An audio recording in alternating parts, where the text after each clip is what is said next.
Hi everyone, it's Jen here from tarotspirit.net. Thanks for joining me today. I'm doing your weekly reading for the week beginning April 9th. It's April 8th, I woke up to snow this morning in Vermont, so I'm hoping spring is coming soon. I'm ready. I'm using the Driud Craft Tarot today. I trimmed these cards so they look a little different than other decks you've seen. That's why. Okay. So at the bottom of the deck is the Strength card. And this is a really beautiful card, and it's a card about understanding that our strength doesn't come from white knuckling it or brute strength and control. It comes from surrender and vulnerability and doing things even though we're afraid, putting ourselves out there and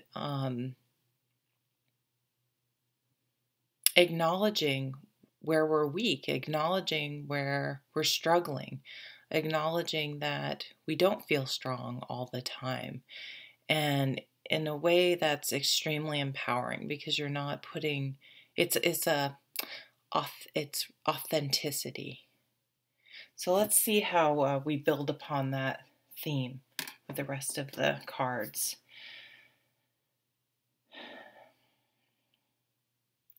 Very nice cards this week. Very, very nice. Lots of major arcana cards.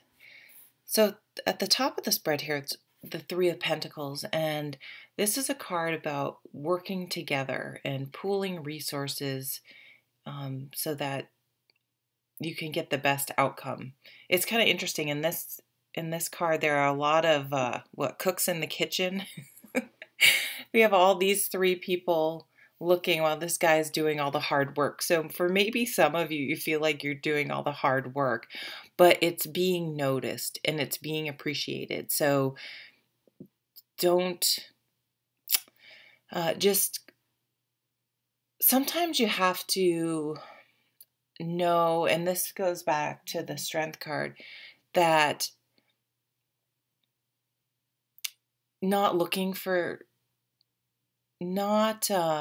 you don't need the validation. Forgoing the validation and having it be enough that you know that you are doing your best and working really, really hard. And sometimes, again, when you that word surrender, does anyone realize how hard I'm working? Like, I'm working twice as hard as everyone else at work, and no one seems to care or appreciate or see that. Know that it is being seen and that it will pay off, but make sure you're still doing it because you take pride in your work. You take pride in your work ethic, and that's what's most important, not other people's validation. So try to be present and not worry about what other people are thinking or doing. Just continue to work hard and do your best. But I see looks of admiration, not jealousy or judgment, but admiration. So other people, whether they say it or not, do appreciate and value and are impressed with what you're doing. So which way am I going to read now? Right smack dab in the middle is the High Priest, which is the Hierophant card. And this is a card about wisdom and where we gain our wisdom from. So of course we can gain wisdom from religious leaders, spiritual leaders, motivational speakers and things like that. But we can also gain wisdom through our experiences, through unexpected sources as well. It doesn't just have to be those traditional ways. So when he shows up in a reading, I think that something will transpire this this week will where I will learn some nugget of wisdom, some inspiration, something like it could be learning to let go, learning to not worry about what other people are thinking, learning to surrender, learning to, oftentimes, if you've been really sort of pushing for something and you finally just say, you know what, I'm just going to let it go. I feel like I've made my point, or I've done all I can do. I've let it be known what I think or what I want, and then just let it go and truly let it go. Don't harp on it. Don't talk, just surrender to it. Like, I've done what I could and that's all I can do. It's often once we've sort of let go of something and stopped pushing that all of a sudden things turn around. Look for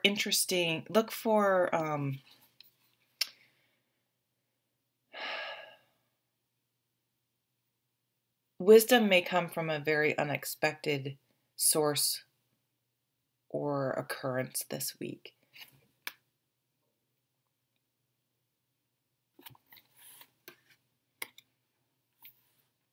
It's going to be a fortuitous week.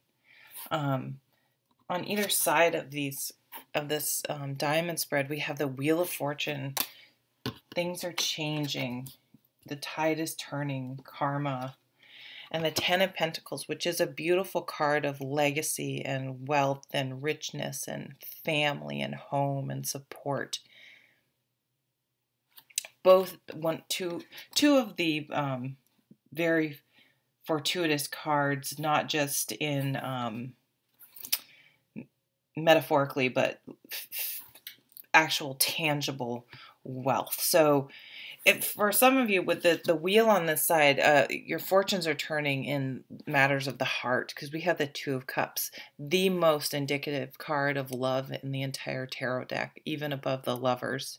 This is soulmate or twin, whatever you want to call it. Those types of things, twin flames, I guess. But it's like you find someone and you just get each other. You know, it just clicks. You feel comfortable. You support each other. You're each other's best friends. You're just on the same side and in this together and going forward. Just knowing each other has each other's back. So it's that type of partnership. This really is a romantic relationship, but it can point to other types of partnerships as well, where things are just really clicking. And then we have this Four of Pentacles. And this card is about,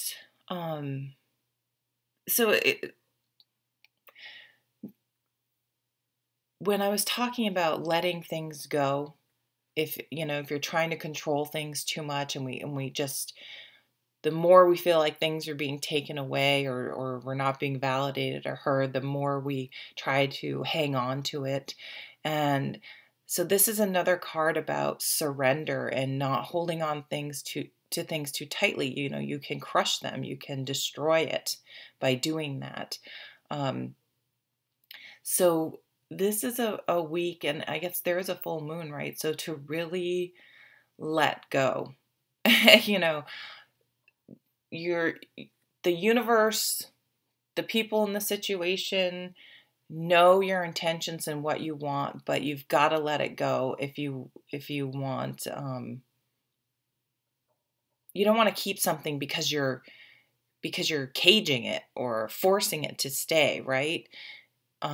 So you need to allow free choice and allow things to happen organically and the way they're going to happen, because you run the risk, if you hang on too tightly, to destroy it. And that goes back to that Strength card of surrendering, this idea of surrendering this week. That, I think that's the wisdom, the lesson that's going to come through. And then over here we have the Emperor. A lot of male energy for a full moon, but when the Emperor shows up, I always read this card as, you need to be the leader of your own life.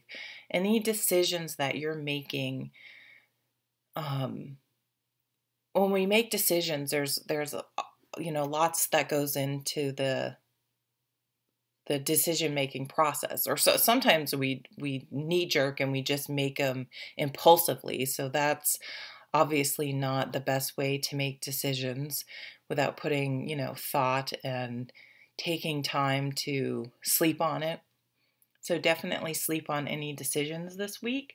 Don't feel pressured to make a decision unless you feel like you've had a chance to sit with it for a while. But, we take other people's wishes and thoughts and opinions into consideration. But if we only do that, if we're making decisions in the space of trying to please others, or what would other people want? Will this make them happy? Will I gain their approval? All sorts of things. Will that keep them happy? In the end, we're the ones that have to live with the decisions we make, period. So you won't necessarily make everyone happy with your decisions, but they sure as heck better be the decision that you can live with. A good leader has to make decisions based on what he thinks is best for everyone, but he can't please everyone. So you need to do that with you. You need to make the best decision for yourself, taking into consideration everything else, but it has to be the best decision for you that you can live with, because you're the one and the only one that has to deal with the consequences of your decisions, and they could potentially be far, far reaching. So don't be afraid to live your life for yourself and do what's best for you. It's not being selfish, because what happens if we make decisions for other people based on other people? That's where resentment builds up. We're like, well, I did this for you and I did that for you. And of course, sometimes we make compromises. But if you're always making the compromises and there's no give and take, that can set up just an atmosphere of resentment, and isn't sustainable. Definitely going within, gaining some wisdom, reassessing how you've looked at things and dealt with things and what your guiding principles are. Some of you maybe have been quite controlling, whether you realize it or not. And I think you're going to let that go.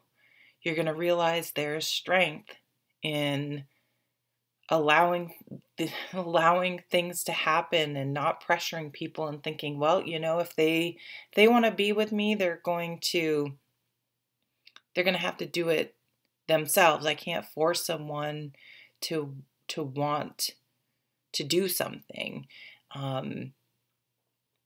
And you can't micromanage everything. So it's best to let go, figure out work on yourself. That's always the best thing to do, right? We always have, there's a gold mine of things that I need to work on. It's a never ending. So we can always just work on ourselves and let everyone else have that same experience, because they need to learn their own lessons too. We're all here to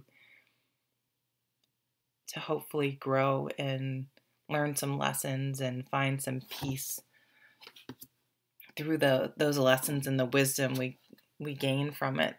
The wheel also talks about becoming. It's funny, I really love fantasy books. So there's this series that Kim Harrison writes called the Hollows series, HOLLOWS.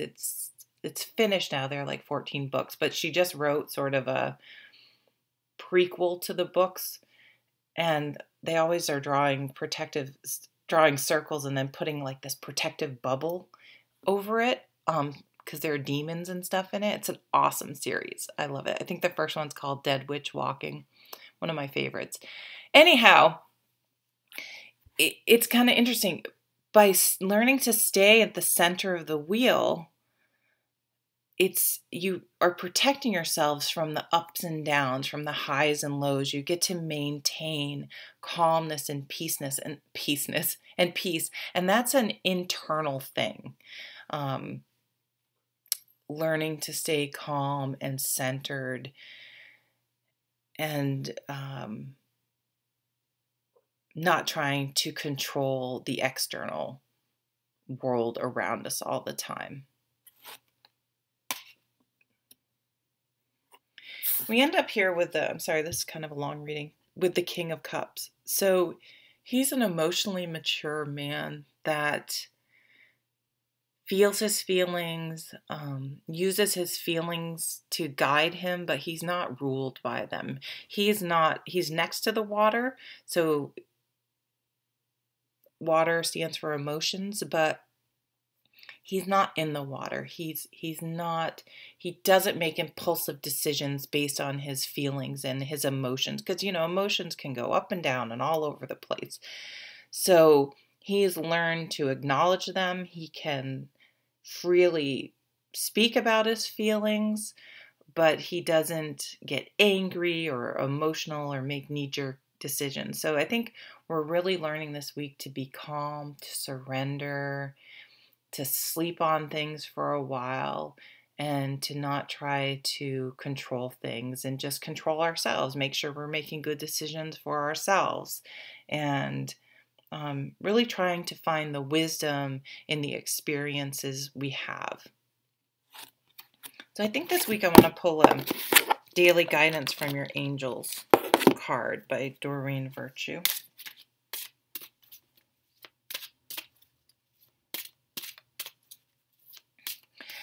With all this male energy, it's kind of like the moon,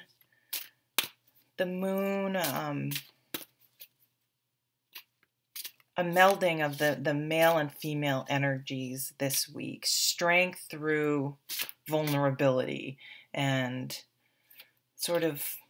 that sort of dynamic, that mixing and matching and finding a balance between